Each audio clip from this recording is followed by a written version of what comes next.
ಊರ್ಮಿಳಾ, ನೀನು ಯಾಕಮ್ಮ ಇಲ್ಲೇ ನಿಂತಿದ್ಯಾ? ಹೋಗಿ ಊಟಕ್ಕೆ ಕೂತ್ಕೋ. ಅಜ್ಜಿ, ನಾನು ಬಡಿಸ್ಬಿಟ್ಟು ನಿಮ್ಮ ಜೊತೆನೇ ಊಟ ಮಾಡ್ತೀನಿ. ನಾವು ಬಡಿಸ್ತೀವಿ, ನೀನು ಹೋಗಿ ಸಾಮ್ರಾಟ್ ಪಕ್ಕ ಕೂತ್ಕೊಮ್ಮ. ನನಗೇನೋ ಅವ್ರ ಪಕ್ಕ ಕೂತ್ಕೊಳ್ಳೋದಕ್ಕೆ ಇಷ್ಟನೇ, ಆದರೆ ನಾನು ಅವ್ರ ಪಕ್ಕ ಕೂತ್ಕೊಂಡ್ರೆ ಅವ್ರಿಗಿಷ್ಟ ಆಗಲ್ಲ.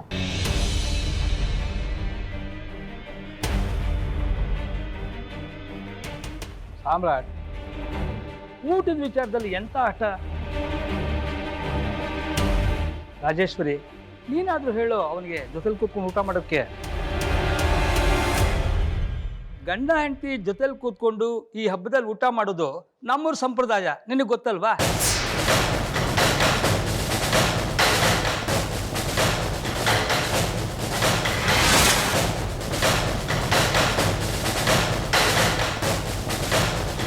ನನ್ಗೇನು ಗೊತ್ತಿರುತ್ತೆ? ಏ ಸಾಮ್ರಾಟ್, ನೀನು ಅವಳ ಪಕ್ಕದಲ್ಲಿ ಕೂರಿಸ್ಕೊಳ್ಳಿಲ್ಲ ಅಂದ್ರೆ ಇಲ್ಲದೆ ಇರೋ ಮಾತುಗಳು ಬರುತ್ತೆ. ನನಗೆ ಚರ್ಚೆ ಇಷ್ಟ ಇಲ್ಲ, ಇಬ್ರು ಒಟ್ಟಿಗೆ ಕುತ್ಕೊಂಡು ಊಟ ಮಾಡಿ. ಸಾಮ್ರಾಟ್, ನನ್ನ ಮಾತು ಕೇಳು.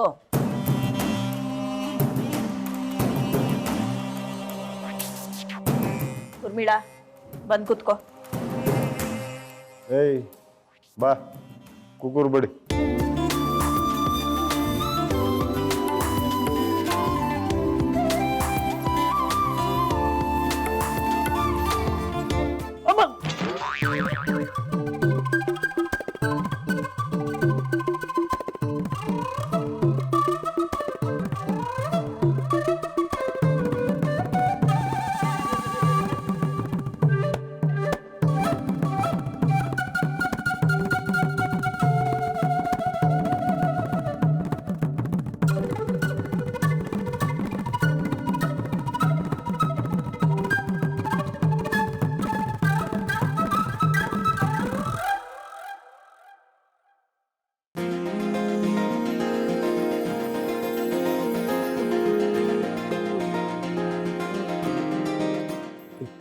ಸುಮ್ಮನೆ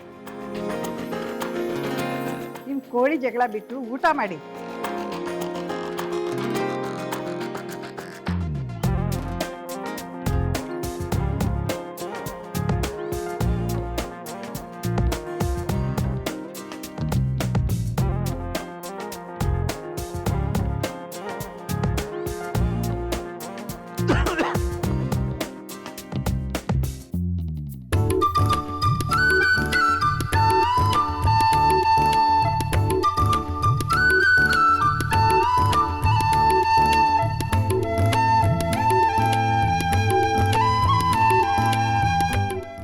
ಏನು ಬೇಕು ಅಂತ ಕೇಳಿ ಬಡಿಸ್ಕೊಳ್ಳಿ.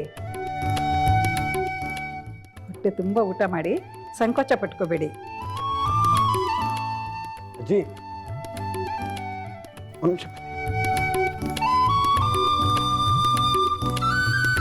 ಅಜ್ಜಿ, ಈ ಕಾಂಪಿಟೇಷನ್ಗೆ ಅಂತ ಪೊಂಗಲ್ ಮಾಡಿದ್ರಲ್ಲ, ಅದಿದೆಯಾ? ಯಾವುದು? ಊರ್ಮಿಳ ಮಾಡಿರೋದಾ? ಹಾ, ಇರು ತರ್ತೀನಿ.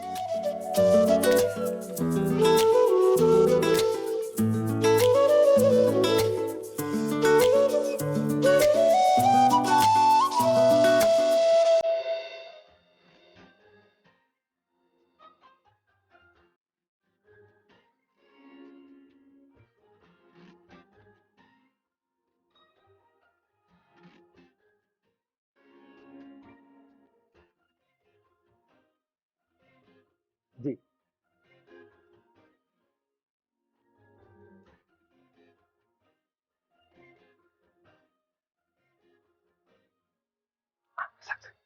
ಅಲ್ಲಪ್ಪ, ಊರ್ಮಿಳನ್ ನೆರಳು ಕಂಡ್ರೆ ಆಗಲ್ಲ ಅಂತೀಯಾ? ಹೀಗೆ ನೋಡಿದ್ರೆ ಅವ್ಳು ಮಾಡಿರೋ ಪೊಂಗಲ್ನ ಬೇಕು ಬೇಕು ಅಂತ ಕೇಳಿ ಹಾಕಿಸ್ಕೊಂಡು ತಿಂತಾ ಇದೆಯಲ್ಲ, ಇದೇನಪ್ಪ ಪ್ರೀತಿ ಅಂದ್ರೆ?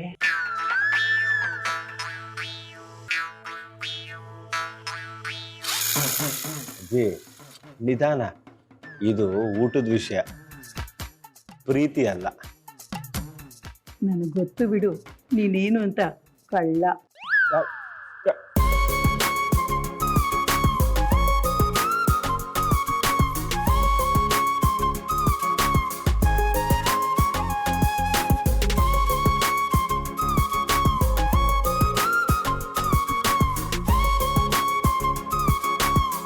ಏಯ್ ಕಿರಿಕೋ, ನನ್ನೇನು ನೋಡ್ತೀಯ? ಎಲೆ ನೋಡ್ಕೊಂಡು ಊಟ ಮಾಡು.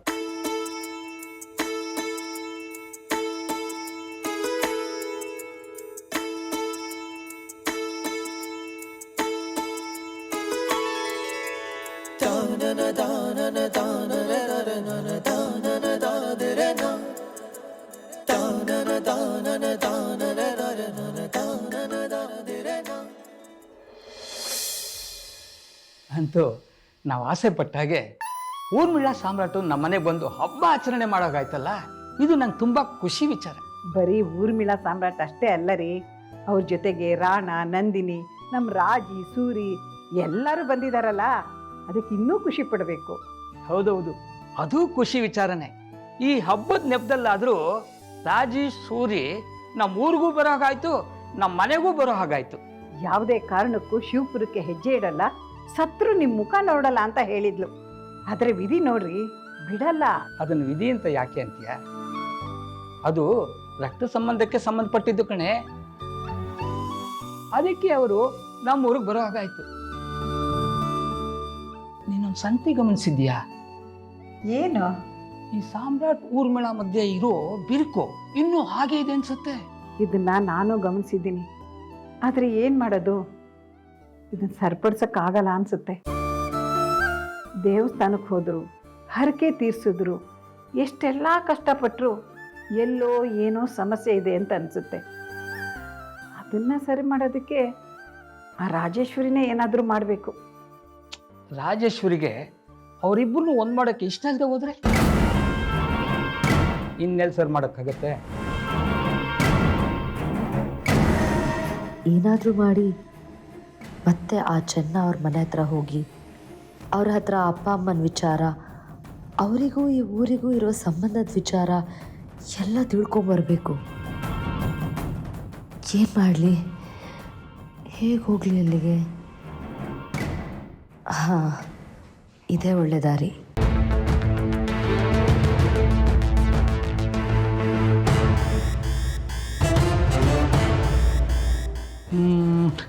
ನಾವೇ ಏನಾದರೂ ಮಾಡಿ ಸಾಮ್ರಾಟ್ ಊರ್ಮಿಳನ್ನು ಕೂಡಿಸಿ ಬುದ್ಧಿ ಹೇಳಿ ಅವರಿಬ್ಬರು ಒಂದಾಗೋಗಿ ಮಾಡಬೇಕು.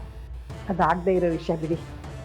ಈಗಲೇ ರಾಜೇಶ್ವರಿ ಊರಿಗೆ ಬಂದಿರೋದ್ರಿಂದ ಕೆಂಡ ಕಾಡ್ತಾ ಇದ್ದಾಳೆ. ಸುಮ್ಮನೆ ಸಮಸ್ಯೆಗೆ ದಾರಿ ಮಾಡಿಕೊಡೋದು ಬೇಡ. ಅಜ್ಜಿ,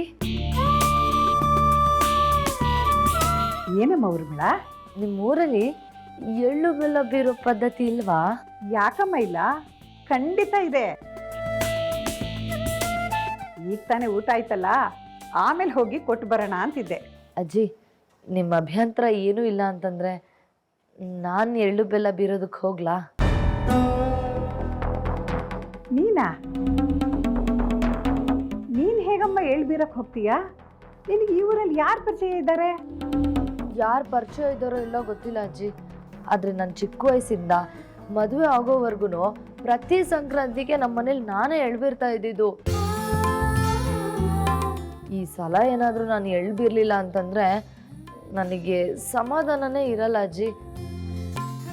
ಅದಕ್ಕೆ ಇಲ್ಲೇ ಅಕ್ಕಪಕ್ಕದ 4 ಮನೆಗೆ ಹೋಗಿ ಎಳ್ಬಿಡ್ಬಿಟ್ಟು ಬರ್ತೀನಿ. ಯಾರಾದರೂ ನೀನು ಯಾರು ಅಂತ ಕೇಳಿದ್ರೆ ಈ ಮನೆ ಮೊಮ್ಮಗಳು ಅಂತ ಹೇಳ್ತೀನಿ, ಈ ಊರಿಗೆ ಮೊಮ್ಮಗಳು ಅಂತ ಹೇಳ್ಬಿಡ್ತೀನಿ ಅಜ್ಜಿ. ಸರಿಯಮ್ಮ, ನೀನು ಈ ಊರಿನ ಮೊಮ್ಮಗಳು, ನನ್ನ ಮೊಮ್ಮಗಳು ಅಂತ ಹೇಳಿದ್ಯಲ್ಲ, ನನಗೆ ತುಂಬ ಖುಷಿ ಆಯಿತು.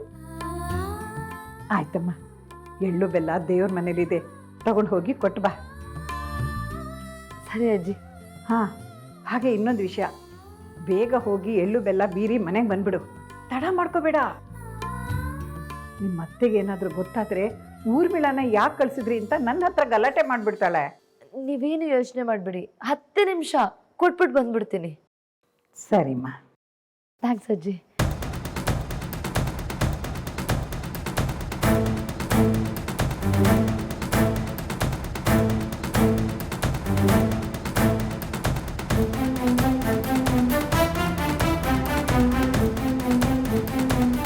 ಇವತ್ತು ಸಂಕ್ರಾಂತಿ ಹಬ್ಬ ಮುಗಿದ ಹಾಗೆ ನಾಳೆ ಬೆಳಕು ಹರಿದ್ಬಿಟ್ರೆ ಸಾಕು, ನೆಮ್ಮದಿಯಾಗಿ ಇಲ್ಲಿಂದ ಹೋಗ್ಬೋದು. ಯೋಚನೆ ಮಾಡಬೇಡ ರಾಜೇಶ್ವರಿ, ಎಲ್ಲ ನೀನು ಅನ್ಕೊಂಡಾಗೆ ಆಗಿದೆ. ಇನ್ನು ಮುಂದೇನು ನೀನು ಅನ್ಕೊಂಡಾಗೆ ಆಗುತ್ತೆ. ಆಗಲೇಬೇಕಲ್ಲ.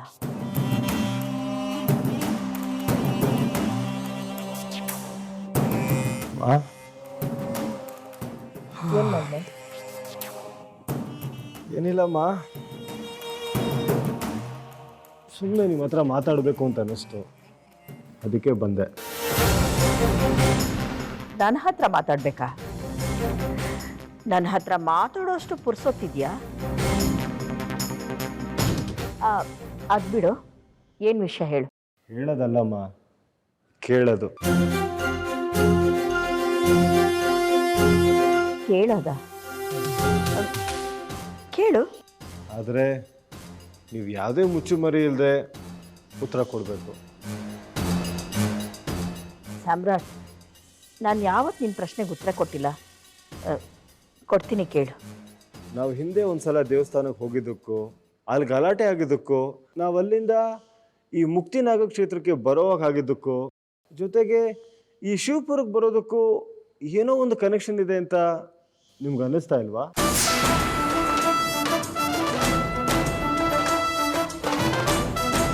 ಸಾಮ್ರಾಟ್, ನಿನ್ಗೆ ಯಾಕೆ ಹಾಗನ್ನಿಸ್ತು? ನನಗೆ ಅಂತ ಅಲ್ಲಮ್ಮ, ಯಾರಿಗಾದ್ರೂ ಅನ್ನಿಸ್ಲೇಬೇಕಲ್ವಾ? ಅಲ್ಲಮ್ಮ, ಆ ದೇವಸ್ಥಾನದಲ್ಲಿ ಸಿಗ್ತವ್ರೆ ಎಲ್ಲ ಕಡೆ ಸಿಗ್ತಾರೆ ಅಂದ್ರೆ ಹೇಗಮ್ಮ ಸಾಧ್ಯ? ಸೊ ಸಾಮ್ರಾಟ್ ಅವರು ಇದೇ ಊರಿನವರು. ನಾವು ಮೊದಲು ಹೋಗಿದ್ದ ಕುಲದೇವ್ರ ದೇವಸ್ಥಾನ ಇರೋದು ಈ ಊರಿನ ಸಮೀಪದಲ್ಲೇ. ಅದರಿಂದ ಅವರೆಲ್ಲ ಕಡೆ ಸಿಗ್ತಾರೆ. ಅದರಲ್ಲಿ ಏನು ವಿಶೇಷ? ಇದೇ ನನ್ನ ಪ್ರಶ್ನೆ. ಇವರೆಲ್ಲ ಯಾರು? ಇವರೆಲ್ಲ ಯಾರು? ನಾವಿಲ್ಲಿಗೆ ಯಾಕೆ ಬರ್ತಾ ಇದ್ದೀವಿ? ಈ ಜನ ಯಾಕೆ ನಮ್ಮನ್ನ ಇಷ್ಟು ವಿಚಿತ್ರವಾಗಿ ನೋಡ್ತಾರೆ? ಮನೆ ಹತ್ರ ಬರ್ತಾರೆ, ಗಲಾಟೆ ಮಾಡ್ತಾರೆ, ಏನೇನೋ ಮಾತಾಡ್ತಾರೆ, ನಮ್ಮ ಹತ್ರ ಒದೆ ಬೇರೆ ತಿಂತಾರೆ. ಏನ್ ನಡೀತಾ ಇದೆ ಇಲ್ಲಿ? ಅಮ್ಮ, ಯಾಕೆ ನೀವ್ಯಾರು ನನ್ನ ಹತ್ರ ಏನು ಸರಿಯಾಗಿ ಹೇಳ್ತಾ ಇಲ್ಲ? ಈಗ ಪ್ರಶ್ನೆಗಳೆಲ್ಲ ಬೇಡ ಸಾಮ್ರಾಟ್. ನಿನಗೆ ಎಷ್ಟು ಗೊತ್ತೋ ಅಷ್ಟನ್ನು ಮಾತ್ರ ತಿಳ್ಕೊಂಡು ಸುಮ್ಮನೆ ಇದ್ಬಿಡು. ಇಲ್ಲಮ್ಮ, ನನಗೆ ಗೊತ್ತಾಗ್ಲೇಬೇಕು. ಇವತ್ತ ಹೆಂಗಸು ಅರ್ಶಿನ ಕುಂಕುಮ ಕರಿಯೋಕೆ ಬಂದಾಗ್ಲೂ ನಿಮ್ಮ ಮುಖದಲ್ಲಿ ಆತಂಕನ ನಾನು ನೋಡಿದೆ. ನೀವಾಗಿರ್ಲಿಲ್ಲ. ಯಾಕಮ್ಮ? ಅವ್ರು ಯಾರನ್ನು ನೋಡಿ ನೀವು ಯಾಕೆ ಎಷ್ಟು ಟೆನ್ಷನ್ ಆಗಬೇಕು? ನಿಮ್ಗೂ ಅವ್ರಿಗೂ ಏನು ಸಂಬಂಧ? ನನ್ನ ಹತ್ರ ಹೇಳಿ ಪ್ಲೀಸ್ ಮಾ, ಏನು ಮುಚ್ಚಿಡಬೇಡಿ. ನಾನು ಮಾತಾಡ್ತಾ ಇದ್ದೀನಿ, ನೀವು ಸೈಲೆಂಟ್ ಆಗಿದ್ರೆ ಹೇಗೆ? ನೋಡು ಸಾಮ್ರಾಟ್, ನಿನ್ನ ಎಲ್ಲ ಪ್ರಶ್ನೆಗಳಿಗೂ ಒಂದೇ ಉತ್ತರ.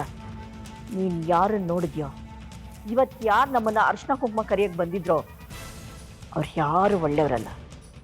ತುಂಬ ತುಂಬ ಕೆಟ್ಟ ಜನ. ಒಂದು ರೀತಿಲಿ ಅವ್ರ ಪಾಪಿಷ್ಟ್ರು. ಅವ್ರು ಯಾವುದ್ಯಾವುದೋ ಕಾರಣಕ್ಕೆ ನಮ್ಮ ತಂಟೆಗೆ ಬಂದು ಹಿಂದೆ ನಮ್ಮ ನೆಮ್ಮದಿನ ಹಾಳು ಮಾಡಿದ್ರು. ಒಂದೇ ಮಾತಲ್ಲಿ ಹೇಳಬೇಕು ಅಂದರೆ ಅವರು ನಮ್ಮನೇಲಿ ಕೆಲಸ ಮಾಡ್ಕೊಂಡಿದ್ದವರು, ನಮ್ಮನೆ ಆಳುಗಳು.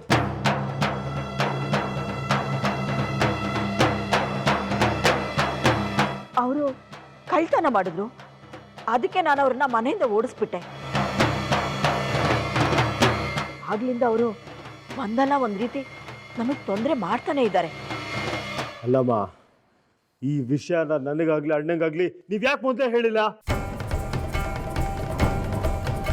ನನ್ನ ತಾಯಿ ನಿದ್ದೆಗೆಡಿಸಿದವರು, ಅವ್ರ ನೆಮ್ಮದಿನ ಹಾಳು ಮಾಡಿದವ್ರು ಯಾರೇ ಆಗ್ಲಿ, ಅವ್ರನ್ನ ನಾನು ಕೊಂದು ಬಿಡ್ತೀನಿ. ಅಂಥ ಕೆಲಸ ಮಾಡಬೇಡ ಸಾಮ್ರಾಟ್, ಅಂಥ ಕೆಲಸ ಮಾಡಬೇಡ. ಈಗಾಗಲೇ ನೀನು ಜೈಲಿಗೆ ಹೋಗಿ ಅನುಭವಿಸಿ ಬಂದಿರೋದೇ ಸಾಕು. ನೋಡು, ನಾಳೆ ಬೆಳಿಗ್ಗೆ ಊರನ್ನೇ ಬಿಟ್ಬಿಡ್ತೀವಿ. ನಮ್ಗೆ ಯಾಕೆ ಈ ಸಮಸ್ಯೆ?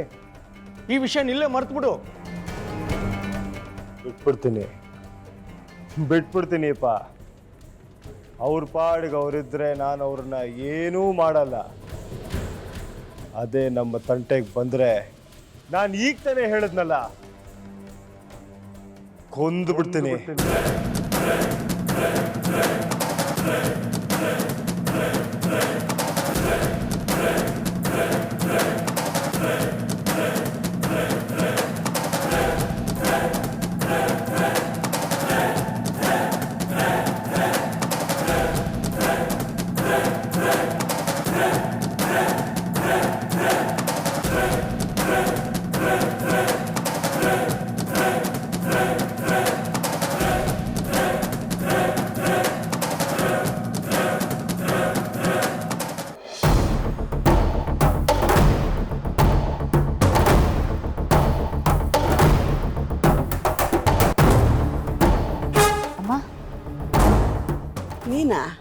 ನೀನ್ಯಾಕಮ್ಮ ಬರಕೋದೆ?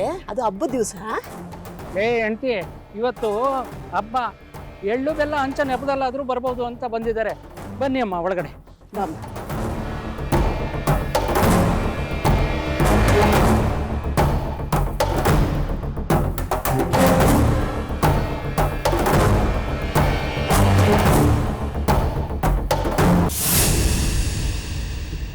ನೋಡು, ಎಳ್ಳು ಬೆಲ್ಲ ತಿಂದು ಒಳ್ಳೆ ಮಾತಾಡ್ರಿ ಅಂತಾರೆ. ಆದರೆ ನಮ್ಮ ಮನೆ ಬರ ನೋಡವ, ನಾನು ಹೇಳೋ ಮಾತು ಒಳ್ಳೇದಾದರೂ ನಿಮ್ಮ ಅತ್ತೆ ಮಾವನಿಗೆ ಅದು ಕೆಟ್ಟದಾಗುತ್ತೆ.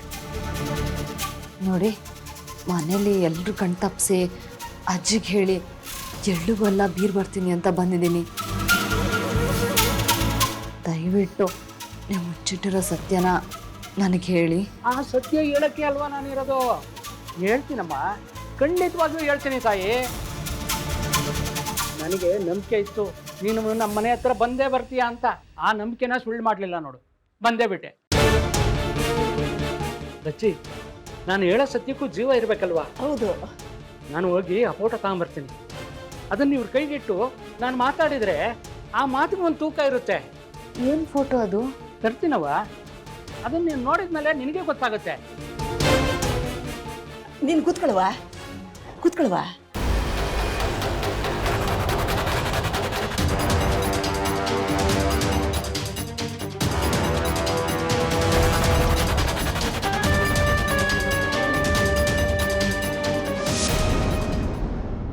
ಉರ್ಮಿಳಾ, ಉರ್ಮಿಳಾ,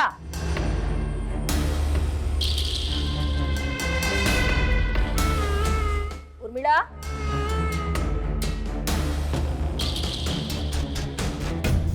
ಉರ್ಮಿಳಾ, ಉರ್ಮಿಳಾ. ನಂದಿನಿ, ಬಾಯ್ಲಿ. ಹೇಳಿ ಅತ್ತೆ. ಊರ್ಮಿಳಾ ಇಲ್ಲಿ ಕಾಣ್ತಾ ಇಲ್ಲ. ಗೊತ್ತಿಲ್ಲ ಅತ್ತೆ, ನಾನು ಆಗಲೇ ನೋಡಿದಾಗ ರೂಮ್ನಲ್ಲೇ ಇದ್ಲು. ಈಗ ಅವಳು ರೂಮಲ್ಲಿ ಇಲ್ವಲ್ಲ. ಬಹುಶಃ ವಾಶ್ರೂಮ್ ಏನಾದ್ರು ಹೋಗಿರ್ಬೋದು. ನಾನು ಎಲ್ಲ ಕಡೆ ನೋಡಾಯ್ತು, ಅವಳು ಅಲ್ಲೆಲ್ಲೂ ಇಲ್ಲ. ನಿಜ ಹೇಳು ನಂದಿನಿ, ನಿನಗೆ ಅವಳು ಎಲ್ಲಿ ಹೋಗಿದ್ದಾಳೆ ಅನ್ನೋದು ಚೆನ್ನಾಗಿ ಗೊತ್ತಿರುತ್ತೆ. ಹೇಳು, ಎಲ್ಲಿ ಹೋದ್ಲವಳು? ಅತ್ತೆ, ಅವಳು ಎಲ್ಲಿ ಹೋಗಿದ್ದಾಳೆ ಅಂತ ನಂಗೆ ಗೊತ್ತಿಲ್ಲ. ಅವಳು ನನಗೆ ಹೇಳಲೂ ಇಲ್ಲ. ಸುಳ್ಳು ಬೋಗಳ್ಬೇಡ ನೀನು. ನಿನಗ್ ಗೊತ್ತಿಲ್ಲದೆ ಅವಳು ಯಾವ ಕೆಲಸನೂ ಮಾಡಲ್ಲ.